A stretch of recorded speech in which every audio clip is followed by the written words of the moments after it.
Open Wire Podcast. Music. Drugs. Laughter. Lyrics.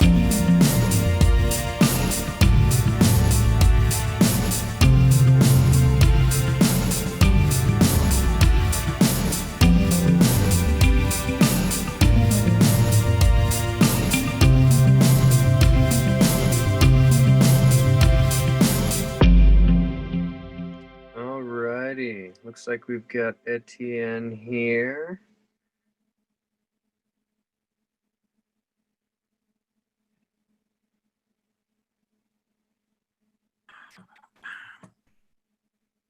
Hey! Hello! It worked! It works. It only took us 2 tries, but we got it. Yep.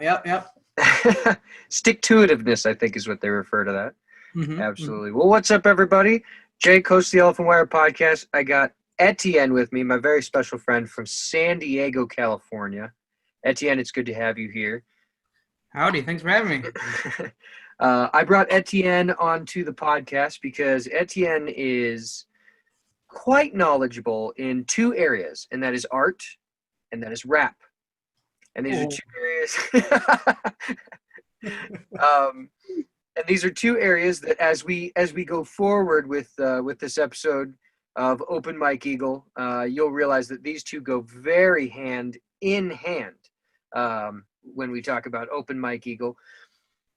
But right off the bat, Etienne, I usually, whenever I bring someone on the podcast, I give a little background of our history together and how we know each other, and we can skip most of it. We can just skip right to the high points. And Etienne and I worked together at this brewery out in California together. That's how we initially met each other. And we would spend basically our entire shift dicking around, not really getting a whole lot done, mainly listening to music. At one point, we were watching a lot of movies. A whole bunch of shit just fell in my house. I don't know what it was. We'll figure it out later. I hope everyone's okay. But yeah, at one point we were writing movies, and I wanted to share this one because as many movies as Etienne and I basically made it all the way to the storyboard stage. I think the best one that we ever wrote was, at one point we came up with an idea to write a mockumentary. I don't know if you remember this or not. I'm sure you remember this. But we wrote a mockumentary about the fact that the second coming of Jesus actually happened. Do you remember this one? I'm remembering now, yeah. Because we pitched it to basically the entire team at the brewery and got very mixed reviews, actually. Either people were head over heels about it, or people went, But basically the premise of the movie was that the second coming of Jesus actually happened. It was going to be, like I said, it was going to be a mockumentary. It was going to be Etienne and I, just Vice News style, just guerrilla warfare, hitting the ground, figuring this shit out. You know, like, I don't know who gave us this little tidbit of knowledge, how to point us in the right direction. But we, at the very beginning of the documentary, we fly to Vietnam because we find out that the second coming of Christ, he actually came back, but it was in like 1969. So the world was super busy or like on a bunch of LSD. So no one noticed. So he ended up getting drafted into Vietnam. And then because of his ability to cook with not a lot amount of food for a lot of people, he got put in the mess hall. And he didn't die in battle, because we were even going to go, at one point we were talking about, we were going to go to the Vietnam Wall, like the memorial in Washington, D.C., and we're going to point out, like, it was going to say Jesus H. Christ. We're going to look, there he is. How did no one notice this the whole time? But yeah, the worst part was that in the mockumentary we said that he tripped coming out of the back of the kitchen, and the way he actually died in Vietnam was he fell and his hands he hit two rusty nails and he ended up dying of lead poisoning. I was so it was pretty heavy, but it was gonna be great. It was gonna be so good, and no one steal that idea because we could still totally make that movie. Maybe we'll get Mike Eagle to fund it for us. Who knows? Oh my God. Yeah, those were good times. We wrote coming of age movie for Etienne. That was going to be good. Mm-hmm. It was mainly just a whole bunch of new wave music with Etienne chain smoking. Yeah, and I had a sweet earring, if I remember. You did. You had a sweet earring that doubled as a dream catcher, if I remember. Yes, yes. Oh my God, that was too much. But let's get into it, man. Let's get into it. Mike Eagle. I got the two screen thing going, so I'm not like upskirting someone. I'm actually reading on another screen. But getting right into it, Mike Eagle, born Michael W. Eagle II. He is originally from Chicago, Illinois, now residing in the Los Angeles area, the greater Los Angeles area. I looked for his mailing address. I could not actually find it. I thought about texting you because it's just, LA is just right there, from San Diego. Oh, yeah. Just small jaunt. But I was going to have you go stake out his P.O. box, see if we could, get him on here. But I don't know. You're busy. I didn't want to put too much on your plate. I appreciate that because I'm very busy. I was gonna mail you some PBJ sandwiches to keep, so you could have something that I was gonna mail them to his PO box. So yeah, and that was where the confusion, because if Mike Eagle's listening, I'm really sorry that you got like 13 PBJ sandwiches in your PO box. That's on me. I meant to send them to Etienne, but I got confused because I got real stoned and I forgot the plan, and it was like a whole thing. But anyway, Mike Eagle went to SIU University. So like I said, he's originally from Chicago. He went downstate to Carbondale, Illinois, where Southern Illinois University is. And I was going to bring this up because while he was there, he majored in psychology. And I feel like as we start to get into some lyrics in the second half of this episode, I feel like this is going to probably come up a couple times. But it's really interesting because, like most state schools, it's obviously, forward thinking, and, that's just how learning centers in general tend to operate. But the area itself where he decided to go, you goofy goober. The area itself where he decided to go is you might as well be in Indiana down there. And so it's a lot of the lyrics that Mike Eagle talks about in his songs, the area where he was going to school is kind of a hotbed of a lot of racial tension, as far as downstate Illinois is concerned. And it's also really funny, too, in his song that he does with Hannibal Buress, when he says, if you're ever down in Southern Illinois, cop a mixtape from DJ Snowy Boo Boo. Mm-hmm. And it wasn't until I started researching this episode, I was like, oh, he went to school in downstate Illinois. That's how okay, cool. But like I said, for him that he majored in psychology, I would definitely say that shines through in a lot of his lyrics, the way he goes about addressing certain things.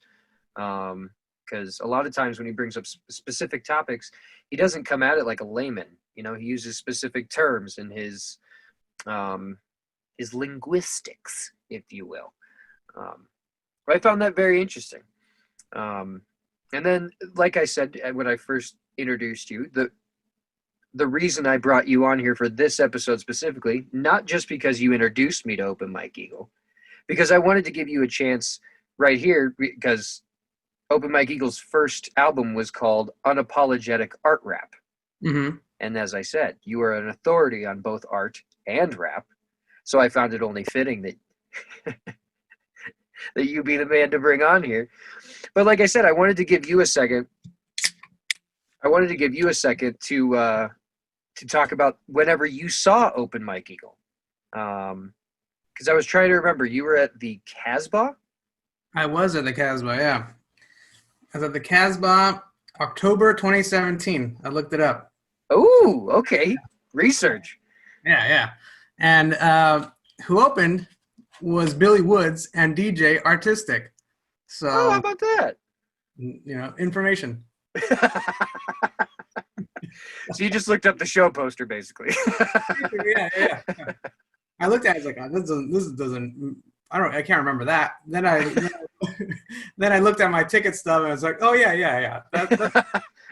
This all adds up. Okay.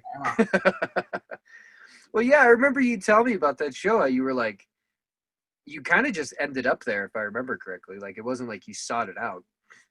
No, it's kind of, I was just starting to get into Open Mike Eagle, and somehow the show, I came across the show and it was coming up and it was cheap and it was at the Casbah. Like, sounds perfect. Just checking them off, man. Like, okay, this works. Yeah. Hit up the buddy Tommy. You've met Tommy. Hell yeah. Good people, he's Tommy.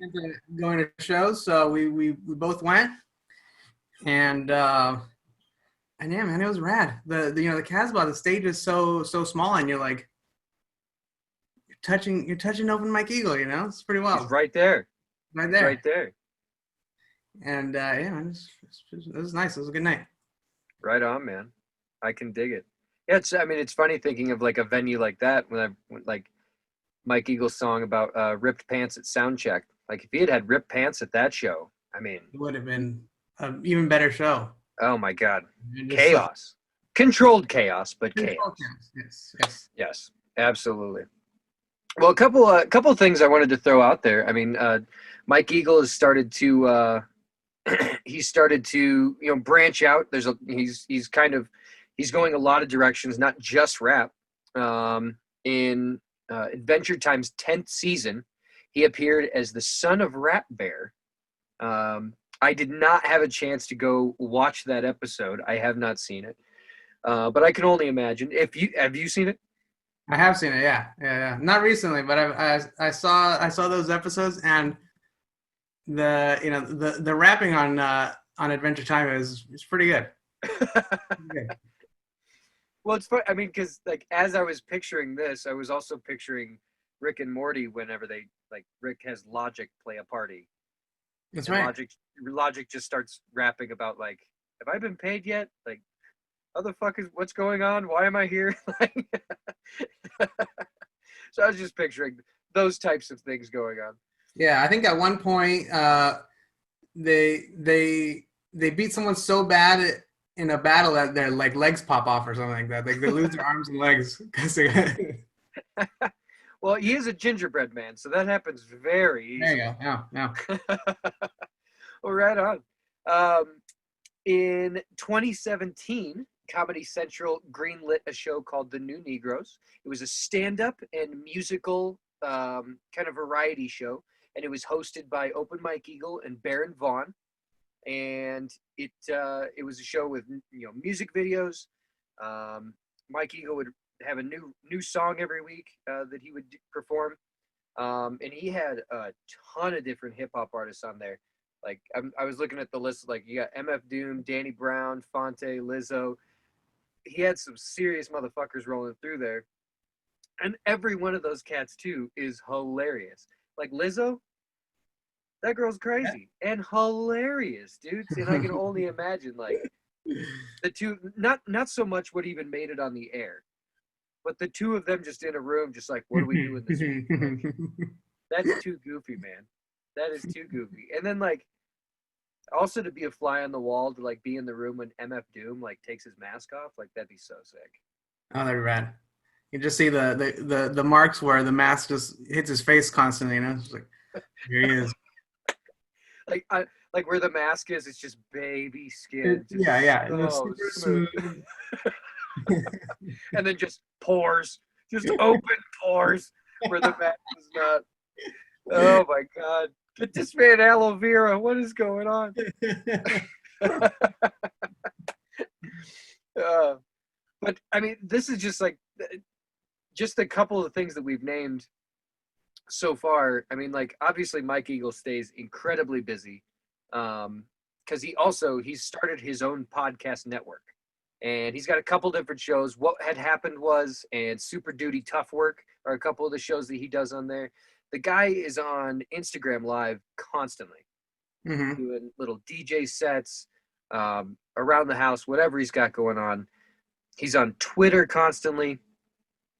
He's one of the easiest cats to keep up with as far as what he's got going on in the game and what he's working on. But all of that aside, just his rap career, this is some of the most incredible. And actually, I think whenever I pulled up these statistics, because I started working on this episode quite a while ago, I think whenever I pulled up these statistics, it didn't have his newest album on it.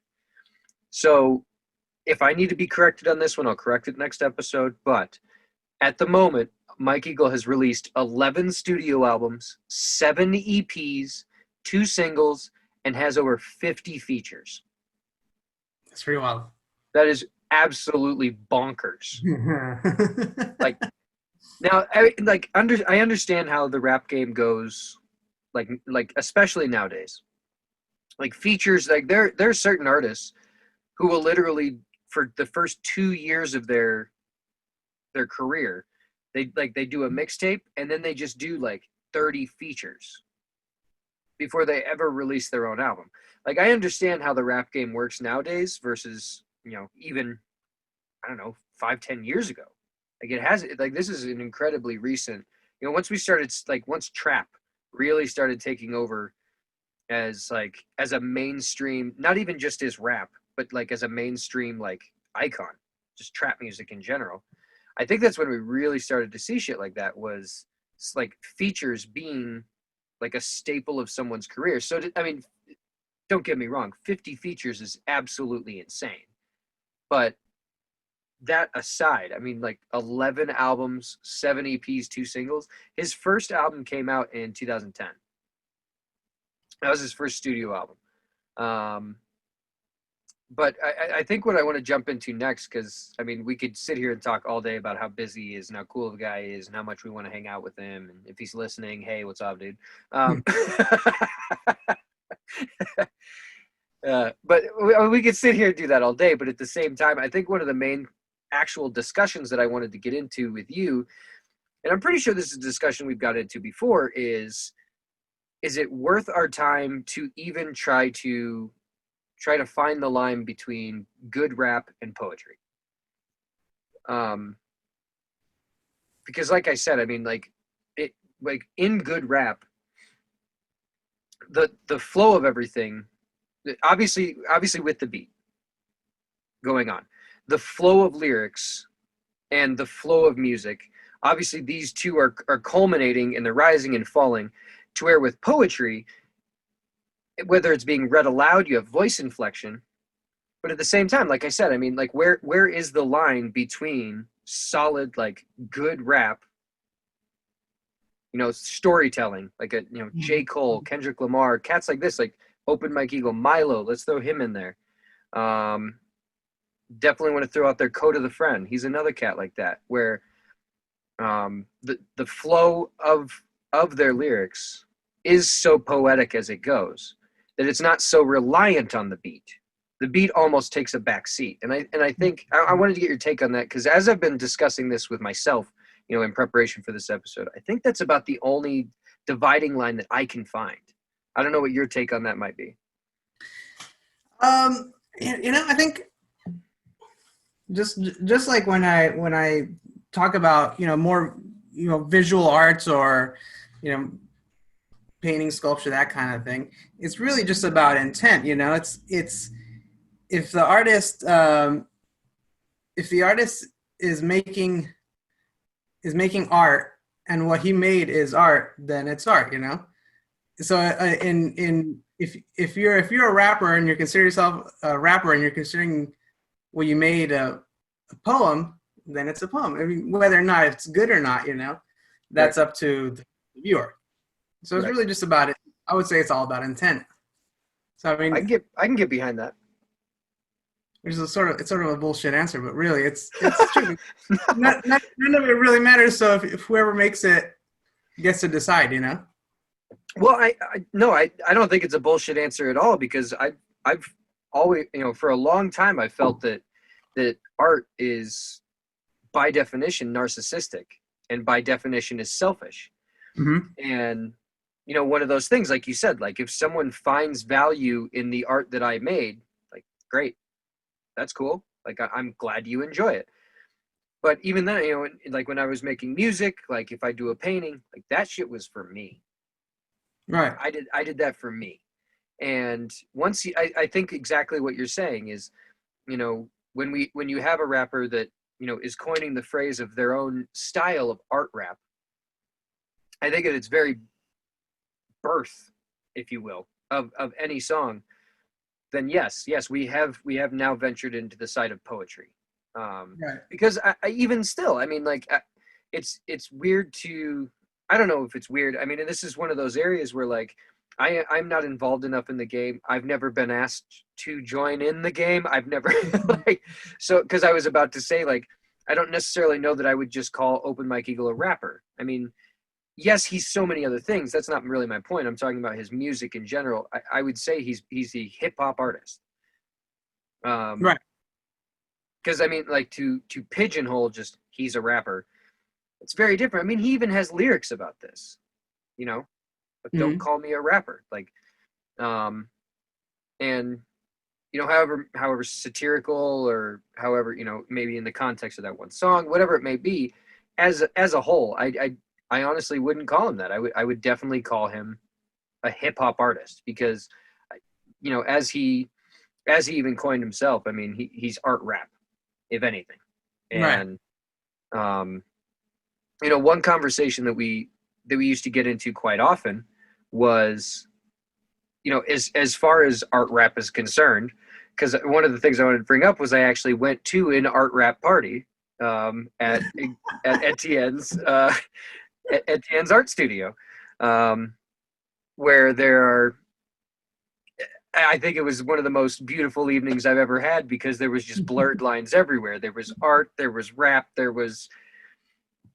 It's anytime where I get to be the only white guy in the room. That is my favorite place to be. I mean, always. I absolutely loved it. It was fantastic. And like I said, I mean, a conversation that we would get into so many times is like, once you start blurring lines between even mediums of art, that's when you really start to have a good time, Mm-hmm. True. Whenever you start, I mean, like you were saying, like, a sculptor or a painter or whatever it is, whatever they decided it was going to be whenever they made it, that's actually what it is. It doesn't really matter how it gets translated from there. Right.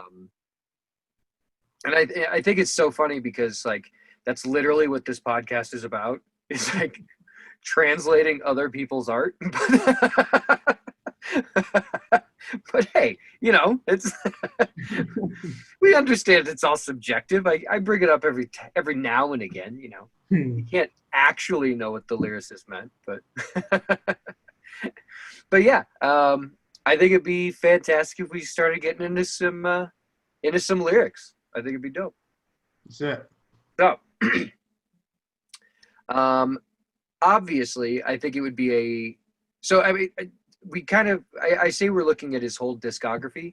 However, I think it would be a foolhardy journey, if you will, to try and bring up every badass line that Mike Eagle has. Do you say spit? You good? You could? Okay. I don't mean, I it's jargon, but I don't know the correct lingo, if you will. Right. Every awesome line that he has doned, coined. Let's go with spit. Sounds better. Okay. I like it. It's more tough, Yeah. It's like a leather jacket term, I guess. Mm-hmm. But so I wanted to focus on just a couple different songs. And even not the entire song, just going through and reading, some of the lyrics. The first song I wanted to focus on was Ziggy Starship. Wow. Ziggy Starfish is the actual name of the song. And then in parentheses, anti-anxiety raps. And this comes off of one of his one of his earlier EPs in 2015. He says, "Walk uncharted lands with no squad. Spots my ancestors picked cotton. They want me to carry their customs when I know the truth is postmodern. I don't walk like an Egyptian. Don't talk like I be pimpin'. There's in-groups and there's out-groups, and I believe in making distinctions. I'm just smiling and offer you greetings, hopefully with no pretense. My aim's to honor your physical and leave room for all your secrets. We should all play a big game of Scrabble, and every word a confession." And then he spells the word anxious.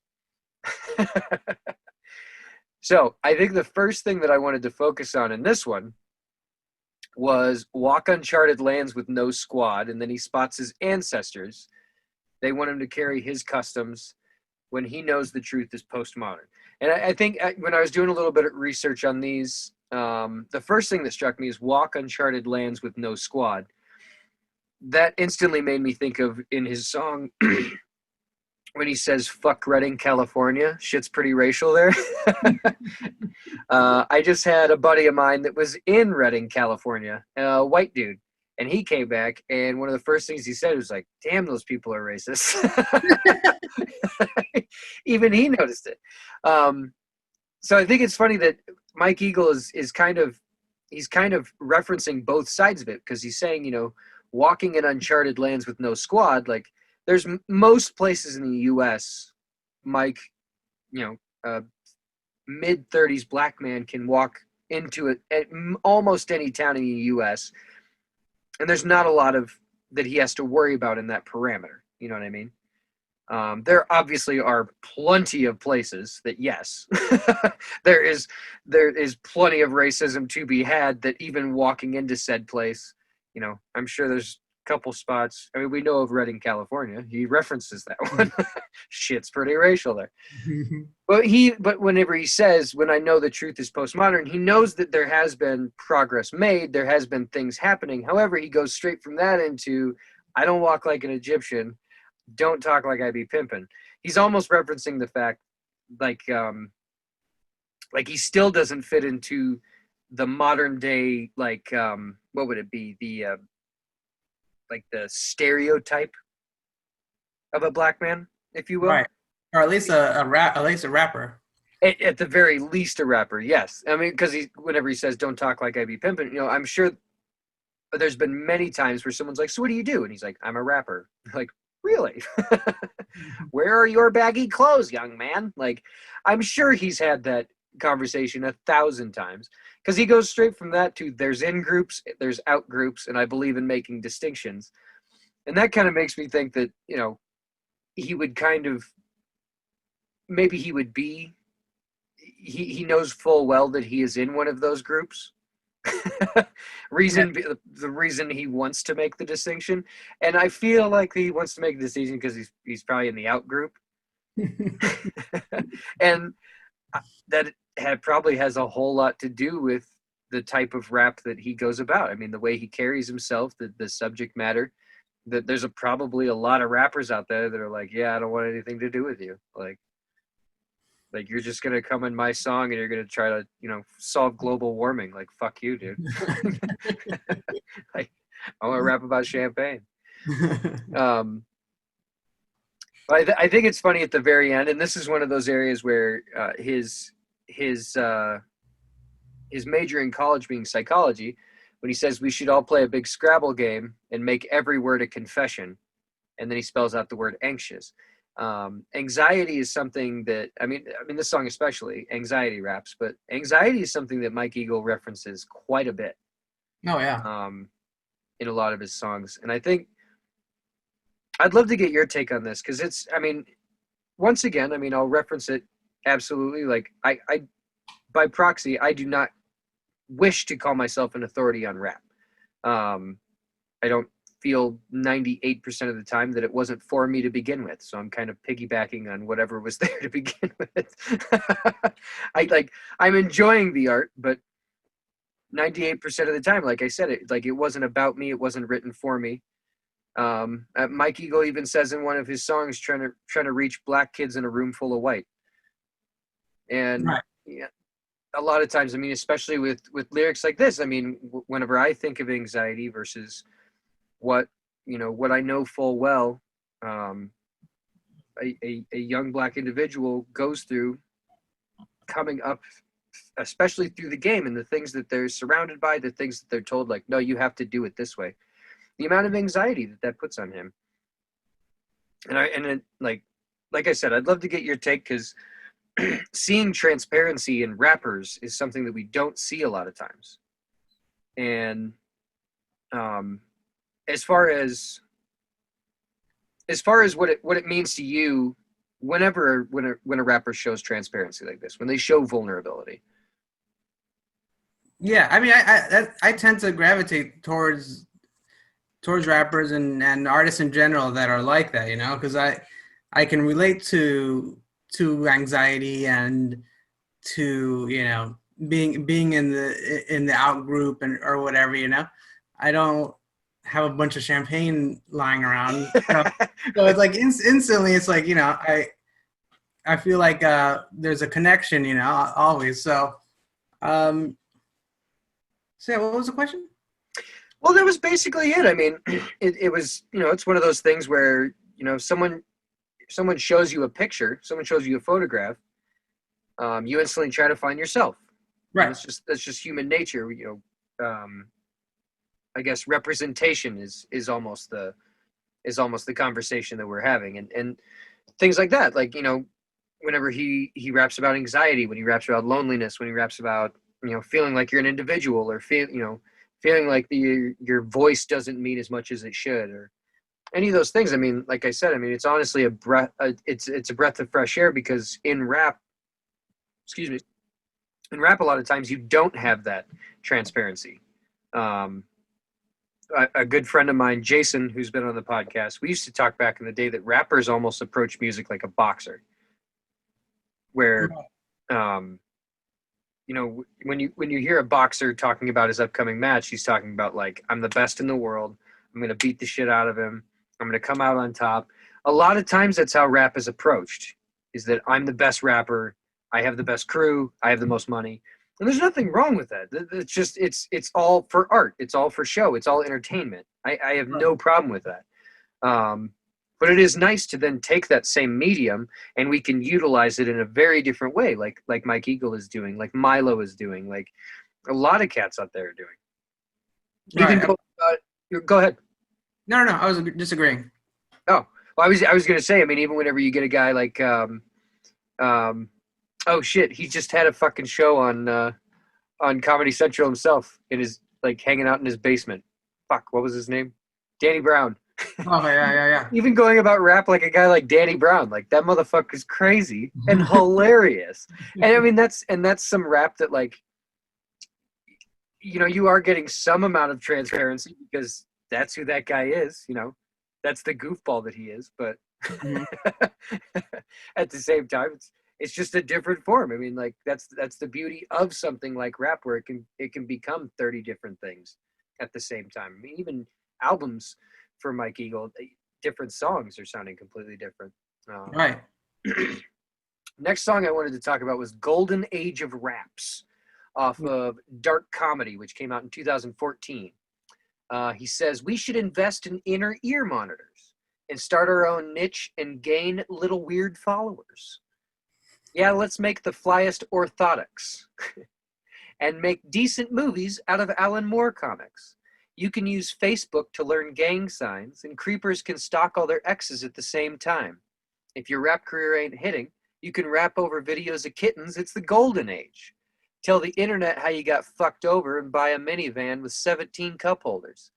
Legal opiates, have yourself a fever dream, and you can watch a video of the Bible's deleted scenes.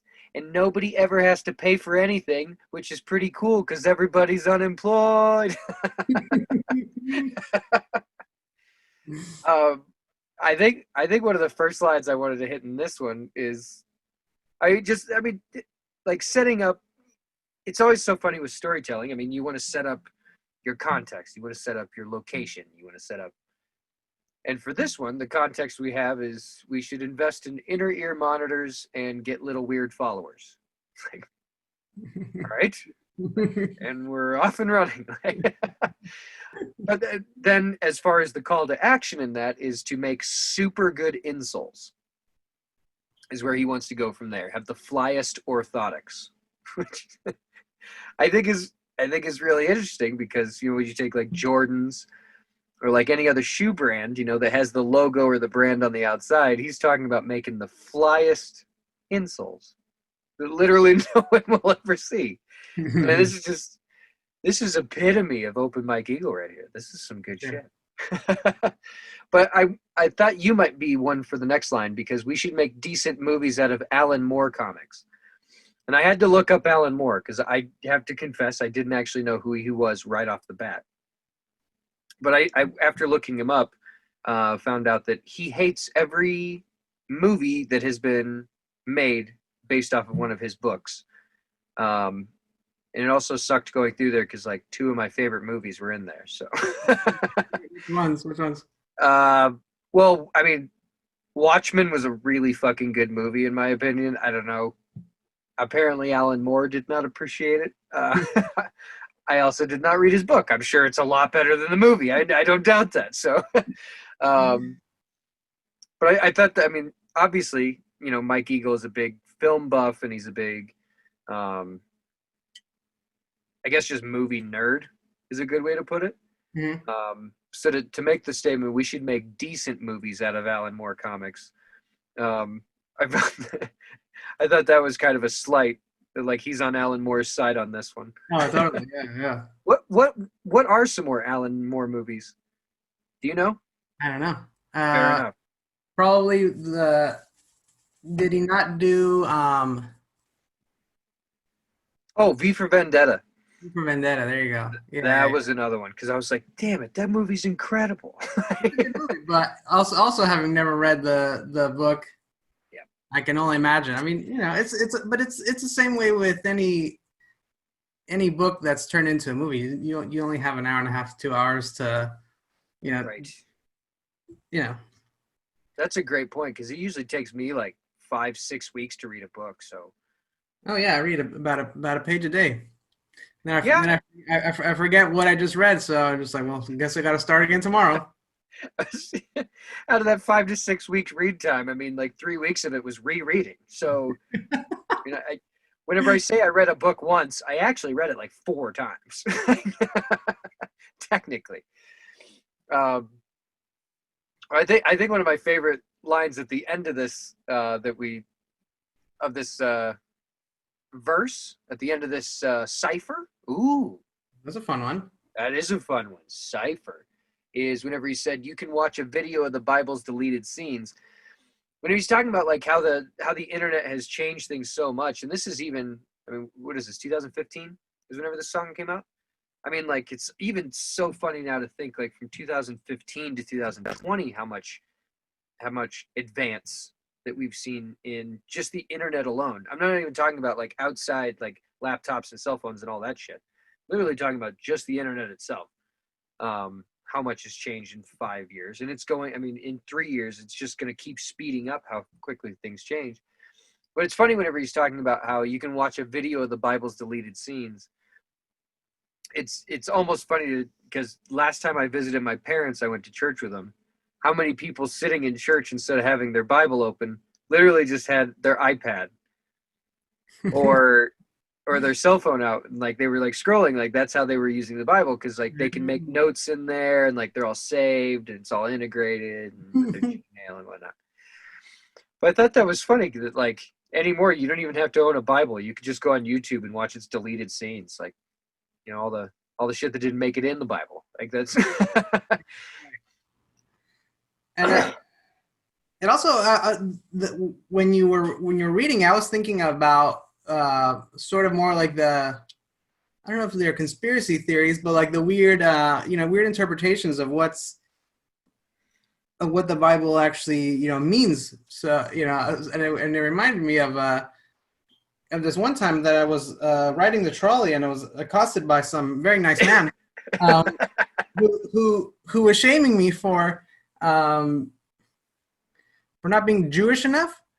And then he told me to read, and maybe this is true, I don't know, to read the Bible, and the words in red are what Jesus actually said. And I was like, well, I've never read a Bible. Maybe the words are in red. But that's kind of what it made me think about, that lovely guy, and also just sort of how it's interpreted. Oh, absolutely. Because so he was giving you a hard time for not being Jewish enough? Yeah, like I was. What did he say? Like I was denying my heritage, by not being as Jewish as I could be. That's an interesting one, because if you were as Jewish as you could be, you wouldn't give a shit about Jesus. So, I don't know. He didn't really actually, I don't think he knew what he was. I think he was just having way too much fun that day, And he saw me, a nice bearded boy, and Yeah. He instantly, like, he was looking for your curls. Yeah, exactly. This guy knows what's up. I'm gonna give him some shit, Yeah. Because like literally, I've heard someone say before that like in the Jewish community, they literally refer to the New Testament as Jewish fan fiction. Like they don't even pay attention to that part with the Jesus words in red. Like they don't even fuck with that, dude. Like, Right. It's all old school for them. I mean, there's plenty of people doing that in the rap game. They're like, nah, I don't listen to that. If it's any newer than '98, I ain't listening to that shit. True. So, it comes and goes, ebb and flow, tides and whatnot. But the next song that I went, well, actually, before we go any further, that last line that he says, nobody has to pay for anything, and it's pretty cool because everybody's unemployed. That line is fucking hilarious. Because, this is a little bit of foreshadowing of the old coronavirus, if you will. It's pretty cool because everybody's unemployed, so our next song here, we're going Joestar off of his newest album, and this is one I know you were excited to go through, off of his newest album, which is called Anime, Trauma, and Divorce.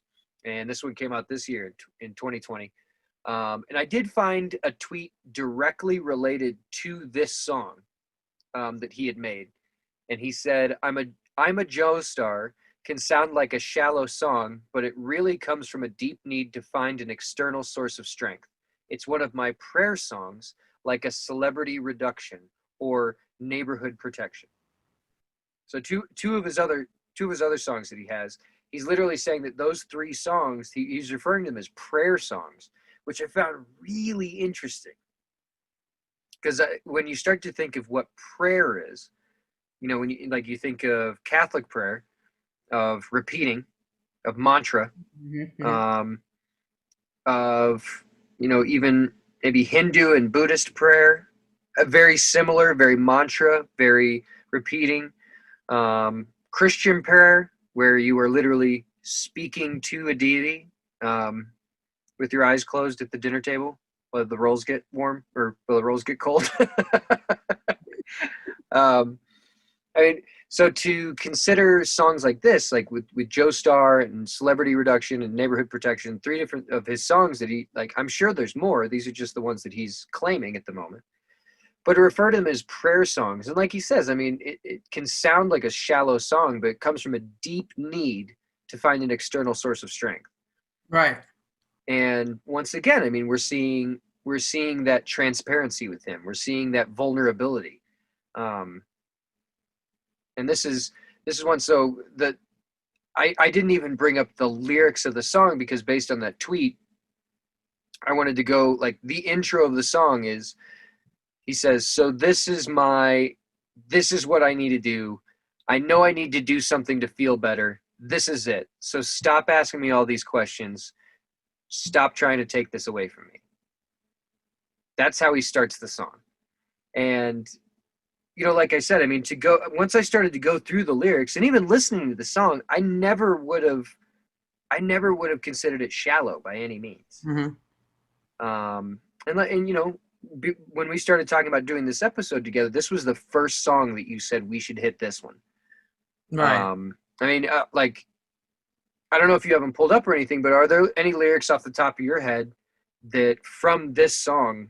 Because I have them pulled up as well. That's the point or the part in this one that I wanted to focus on was the way he starts it, because whenever he goes into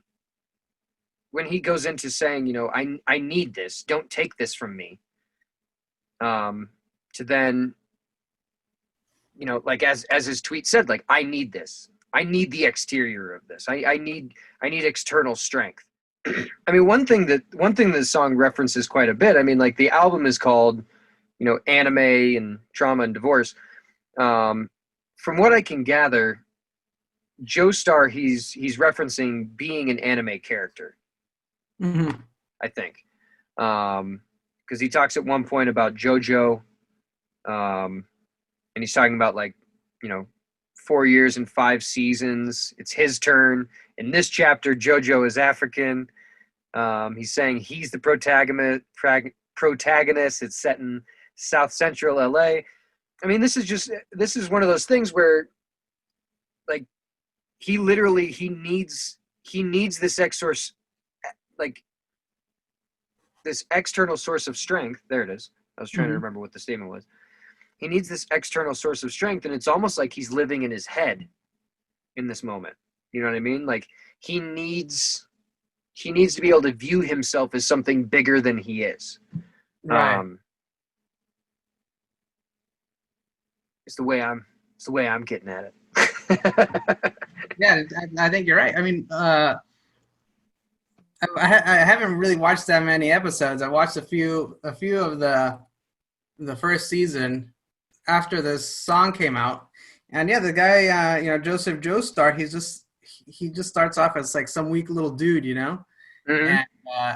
and he feels he has to gain power to survive in his household, who's being taken over by this stranger who just suddenly becomes adopted, and is like it's like giving him shit all the time, So and then I think as the show progresses, he gets this power, and then there's like all this magic, and it becomes very bizarre. As the name of the anime,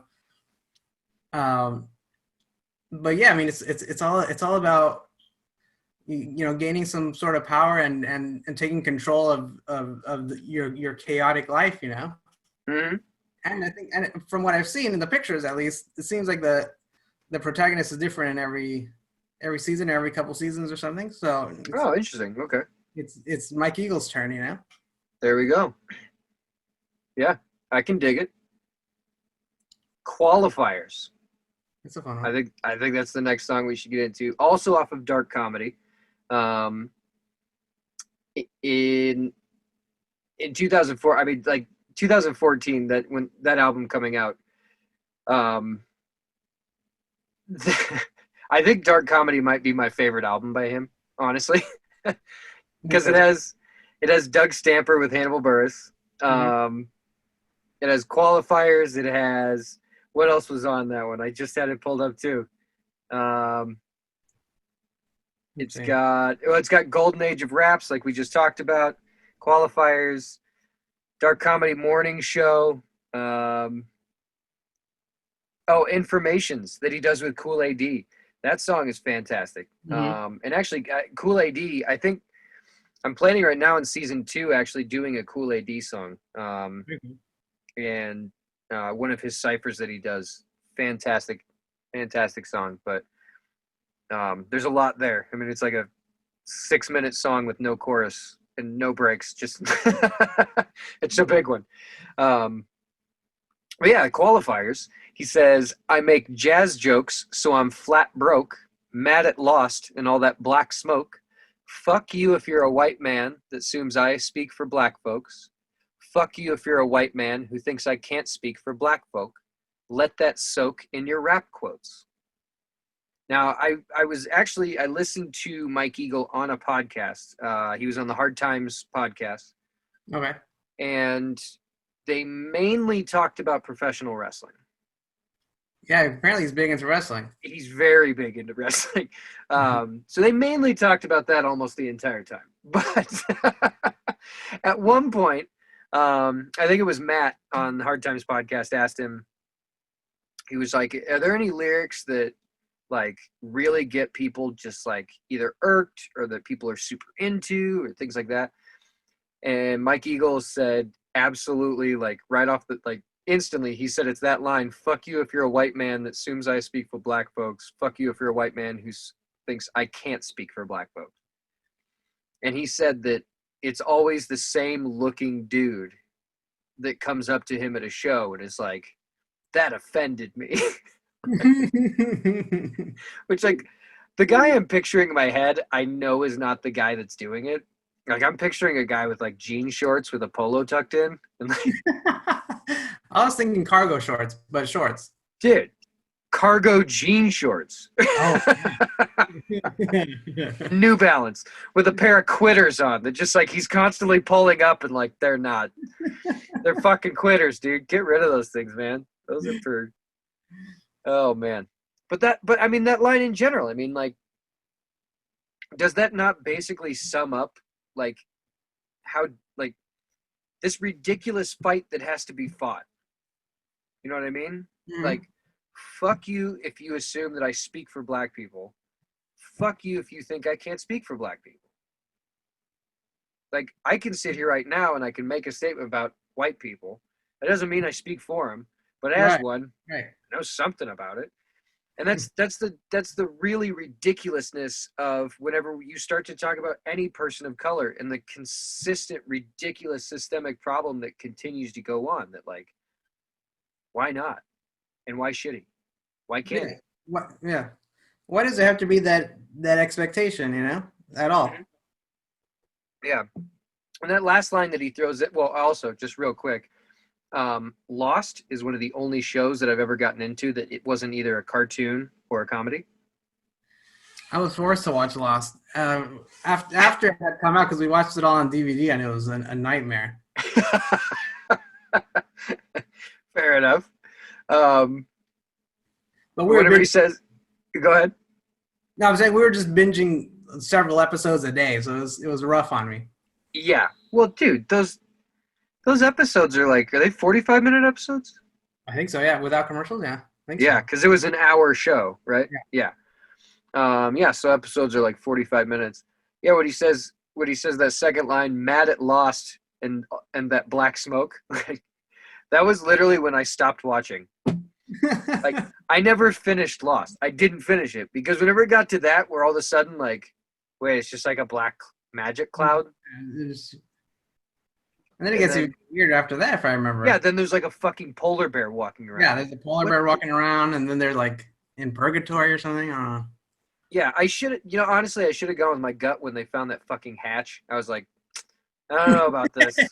I don't know. I should have gone with my gut, but I stuck with it. I was like, whatever, I'm this invested. And then that black smoke showed up, and I was like, fuck you. I'm out. You can't pitch me a legitimate movie or like a legitimate show and then all of a sudden turn it into Harry Potter halfway through it. Like, fuck you. Yeah. Not And cool, man. lazy Harry Potter too. Just a sort of Yeah. some shapeless, vague monster, you know? Yeah, dude. I mean, honestly, the only reason I kept watching that show for a while is because the portly fella with the super curly hair, he was so cool. He was fun, yeah. I mean, I wish I could remember his name. He's a really cool guy. We'll tag him when we post this. How's that? Yeah. We'll give him some credit. Hopefully nothing bad happened to him, or else this will be awkward. Yeah. And if anything bad happened to him, I hope it was just like a DUI or something. Like, it wasn't anything like too serious. Stub the toe or something, it's fine. But next song I want to get into is How to Be Super Petty to Your Ex. And this comes out of his series, 30 Days, 30 Songs that came out in 2016. I think this is honestly one of the funniest songs that I've ever heard in my life. Oh, it's great. I mean, because like obviously they're common, like Flight of the Conchords and like shit like that. Like there's like people. Bo Burnham is another one. That dude makes fucking hilarious songs.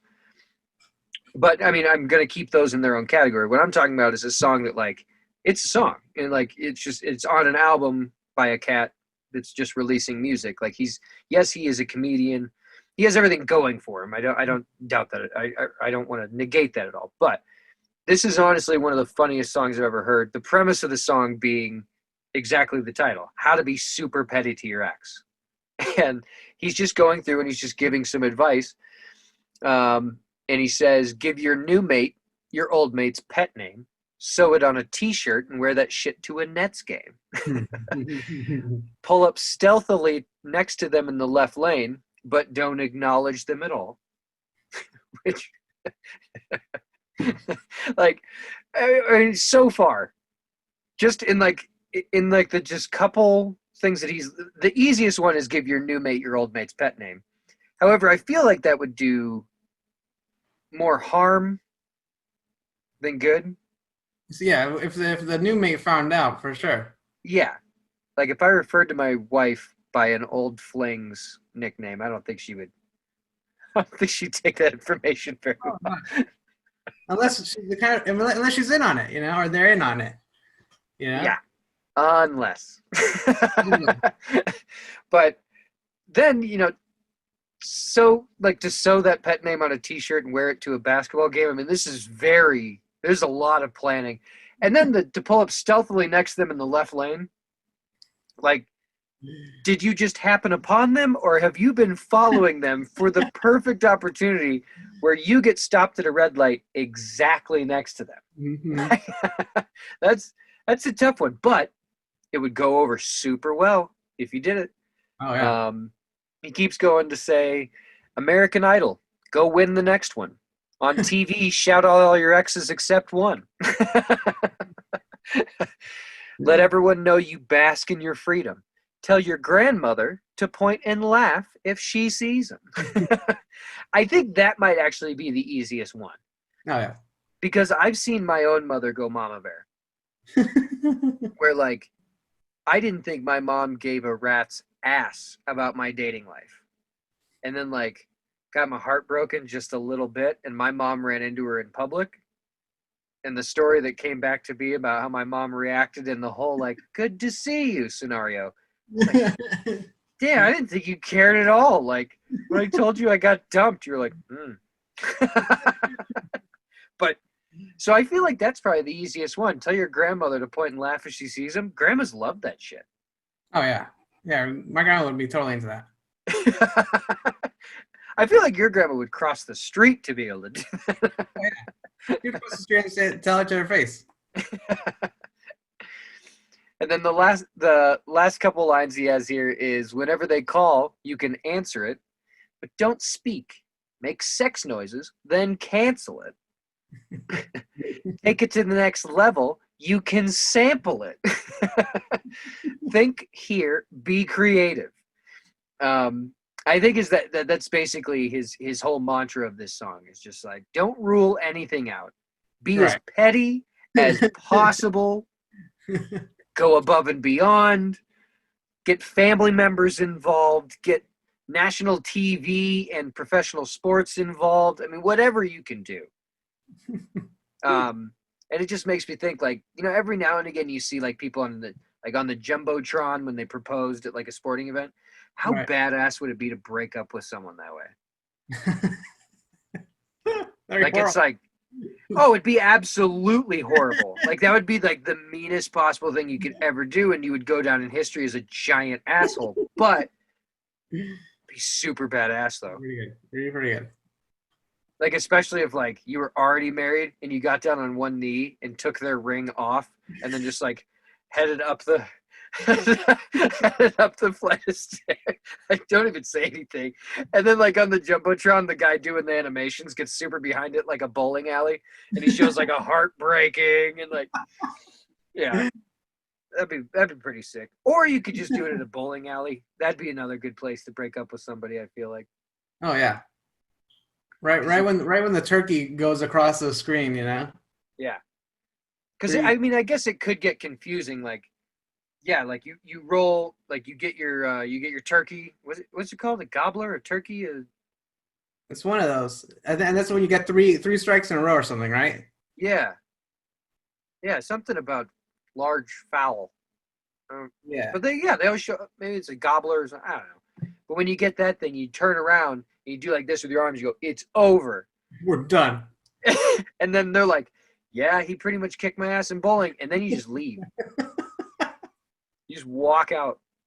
It's over. That's how you do it. That's how you be super petty to now your really recent ex. I was telling someone the other day that every now and again I refer to my wife as my ex-girlfriend, and she's not on board with that. So I changed her name on my phone to current wife. I figured that would be better. So. But right on, man. Mike Eagle, dude. If anyone out there that's listening to this is not familiar with Mike Eagle, dude, just throw him on shuffle. Like I like. There's obviously the songs that we've referenced today. I mean, these are specific songs I would say like these are good ones, and they have great lyrics to them. He's an incredibly deep young man. Check out his podcast. Check out his Instagram. Catch him on Instagram live every now and again. Check him out on Facebook. He's an interesting cat, and he's very. It's very easy to listen to him, and it's very easy to grow whenever you actually like or listen to him. He's also a fucking goofball, so half the time he's just having a good time. I love whenever he goes on Instagram live because the camera's like right here, and he's just like he's doing some DJ stuff. I love it, man. He's so fucking funny. And also this is episode, I think, what is this, episode 11, I think, episode 12. I would say out of every episode I've done, once again I'm fanboying again about the artist we're talking about. None of it will ever be as bad. Like whenever I was fanboying over Steve Winwood, Oh, okay. that got bad. I was fanboying a lot, but anyway, now that we've done that, every single episode, we get to a point in the episode where we have our local band spotlight. And I wanted to give you the opportunity because I brought up a little bit ago that Etienne has an art studio in Chula Vista, outside of San Diego. And he shares that space with some really, really talented cats that are working in there. And I wanted to give you an opportunity to kind of pitch what they have going on. The cats that share your studio space with you, because we're absolutely, when this episode comes out, we're going to put your artwork on blast and everything like that. Like, well, no, not on blast. That means we'll make fun of it. Yeah, please, don't hurt me. We'll be gentle. Thank you. But no, I wanted you to tell us about the cats like Aphrodisiac and all those cats like that are hanging out at the studio and what they got going on, because those fools are busy as hell, dude. Oh yeah. Talk about constantly updating Instagram and stuff like that. But yeah, we got David who goes by Aphrodisiac. He's a really good producer. My buddy Richie, multi-instrumentalist. Hell yeah. Plays guitar and stuff on some of the songs. He recently came out with a new solo album. Okay. And he's called I don't know what he's called. It's called Cosmo, I think. CSM. Okay. So yeah, they're doing a lot of cool stuff and talk about features, man. They're getting a ton of really good local guys to be to feature on their songs, Yeah. But check them out, Aphrodisiac, Godbody Mondi, Melosi, all those guys, Blazing Suns Entertainment, that's kind of what they call themselves. Yeah. All sorts of videos and music videos, album stuff, that kind of stuff. So they're killing it. I love it. They're really talk about having too much fun. They're really having too much fun. Yeah, they're having a lot of fun, dude. I mean that art rap party Oh yeah. that you guys threw at your studio. I mean that shit was so much fucking fun, dude. Because I mean, not even just in like oh yeah we're partying. Because I don't think anyone even got drunk. Like, I was probably the drunkest person there. I think. well, you're sitting in the corner drinking 40, so yeah, that's good. No, that didn't happen. But no, it was fantastic because like it was just such a family atmosphere. There was so much love in the air. There was so much love in the room. Mm-hmm. There was so much support. I mean, like Oh, yeah. everybody that came out was just so mad into what was going on, and I think Monty was the one DJing for most of the night, if I remember correctly, right? Yeah, he was. I think David did a little bit of a Oh, yeah. set. But yeah, man, they're really good guys, really, really kind hearts, and really talented. Yeah. Exceptional. And they can We'll throw a great definitely art party. art rap party. Hell yeah, man. Because an art rap party's so smart. But right on. Etienne, it was fantastic to have you on the podcast. Thank you so much for joining us. We'll have to have you back again soon. Who would you like to focus on next time? Maybe I don't know, R.A.P. Ferreira, maybe, or formerly known as Milo. That'd be kind of fun. Okay. Well, I mean, we could just do that cat in general. Yeah, and just all his stuff. Yeah, all his projects. Because what's that? Lotus. Doesn't he have another project called Lotus something? I think. Well, it's Flying Lotus, but that's a different guy. But he also did Oyster Hotel, right? Oyster Hotel. That's what I was thinking of. The early ones. But yeah, him or some old school punk band or something. And I could tell stories about me in middle school. Oh, that's what we should do because I've never seen Xavier so excited to introduce me to anything as the day he made me watch SLC Punk. Oh, classic. I watched it the other day.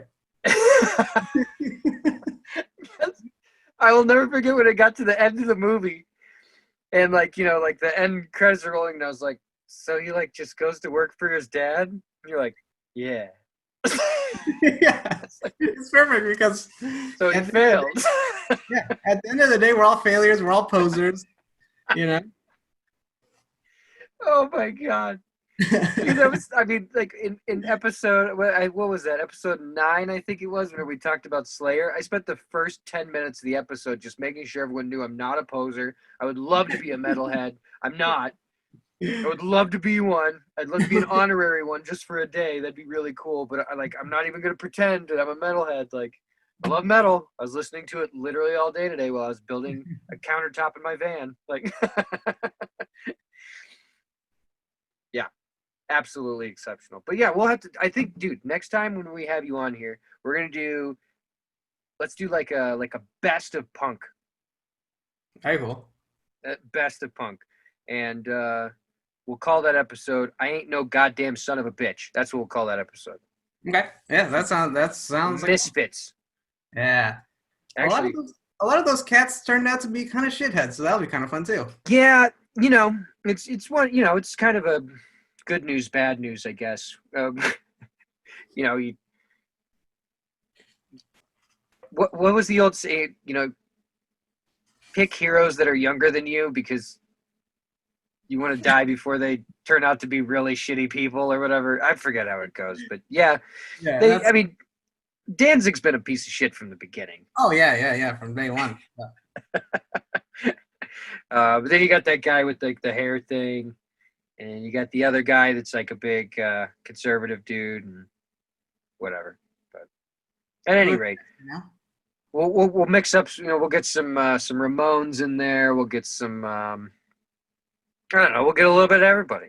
Yeah, some Dead Kennedys, some whatever. We'll have fun. We'll pepper everybody in. Heavily peppered, like the whole thing. Like the guy at Olive Garden was deaf. Yeah.